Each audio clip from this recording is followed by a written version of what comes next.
Hi and welcome to Full Throttle Construction. This video is the fourth in a series of how we built our outdoor kitchen. Would you like to find out how we did it, tag along and join this journey?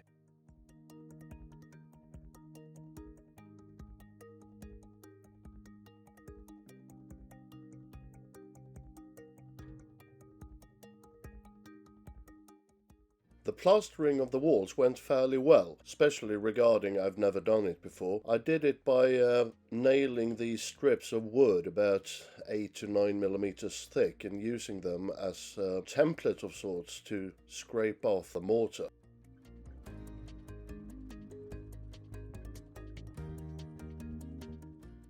Parallel to the plastering job, we were digging out for the patio, and it was quite the dig. We have dirt about 40 centimeters deep, that is roughly 16 inches, and then a lorry came with all the material we needed for the patio and the decks. It left some marks in the lawn, as you can see. But now we had all the material, so we just needed to finish up the digging. Like always, the dogs seemed to think that we were building an amusement park for them. The digging was quite a tedious job. It took forever, and it wasn't really finished off until we got some help from our friends Magnus and Roy.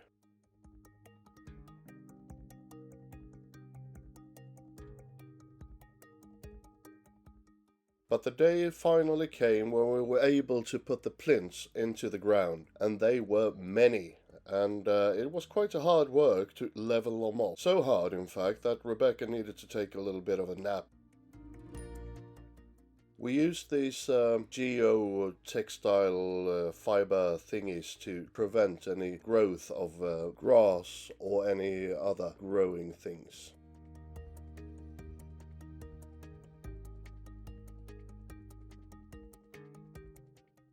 It was time to put down the floor joist. We decided to build in 2 layers. So you see the first layer here. Oh, someone is using this as an amusement park, like always. Like I said, this is the first layer, and we spaced out these with approximately 180 centimeters in between. Laying the foundation straight and level is crucial to get a good final result. Here you can see that we had a second layer of joists, and we spaced them a little more tight than the ordinary 60 centimeters. The reason for that was to get a nice sturdy non-swaying patio floor.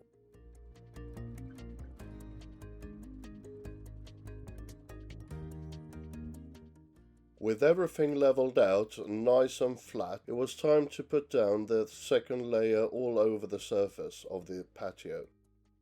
The total surface area of the patio is approximately 80 square meters, or roughly 900 square feet.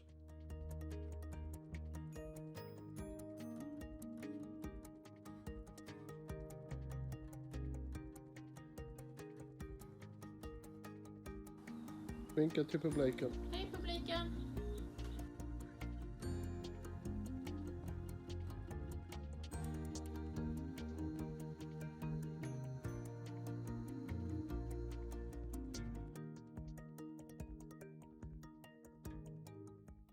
Here you can see a pergola thing taking shape. In the middle of everything, we decided that we needed some extra working space. When we have friends over, they usually bring some cooling boxes and whatnot that needs power. We need somewhere to chop up all the vegetables and whatnot, so extra working space bench with pergola. It was finally time to lay down the floor. Here you can see the deck lights starting to take shape. We decided to have deck lights around the perimeter wall for the cherry tree, and yeah, it's coming together, slowly but surely.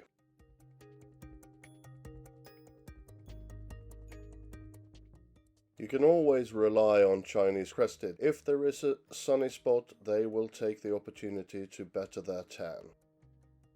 Here you can see the deck lights in action again. Looks rather nice, doesn't it?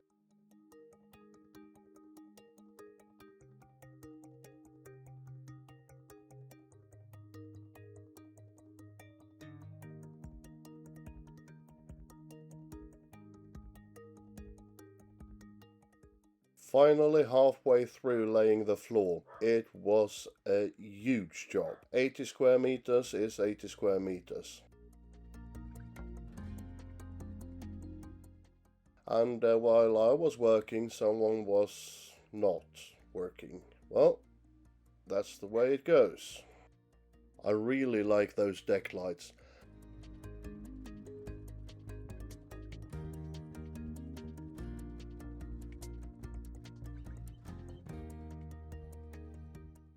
The deck is finally finished, as you can see, and we have some light posts there, looking nice.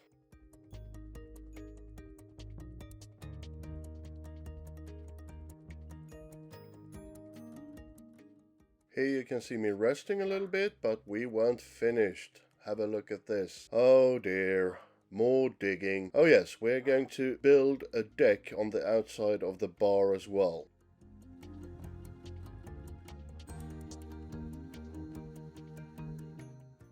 But that's a good thing, because at the moment the height of the bar is not really Rebecca's height.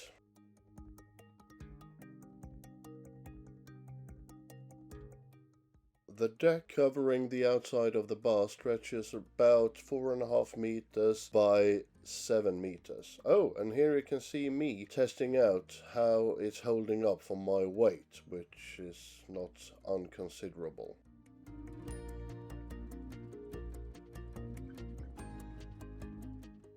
Here I'm putting down the final touches for the joist, forming the base for the deck.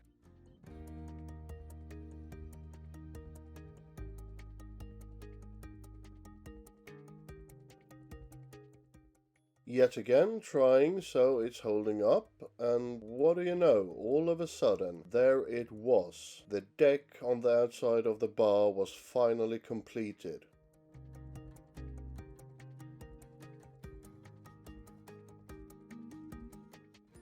We were thrilled, so of course we went downtown to pick up some furniture for the patio, and yeah, the dogs. They loved the new furniture, of course they did.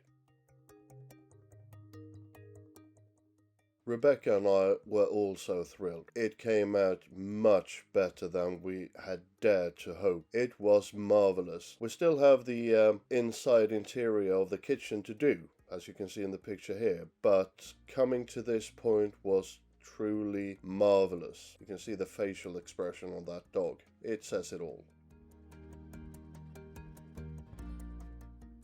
Now I'm just going to leave you to enjoy the pictures left from this point in the project. We were having a really good time resting up. You can see here we are happy campers, me and the dogs.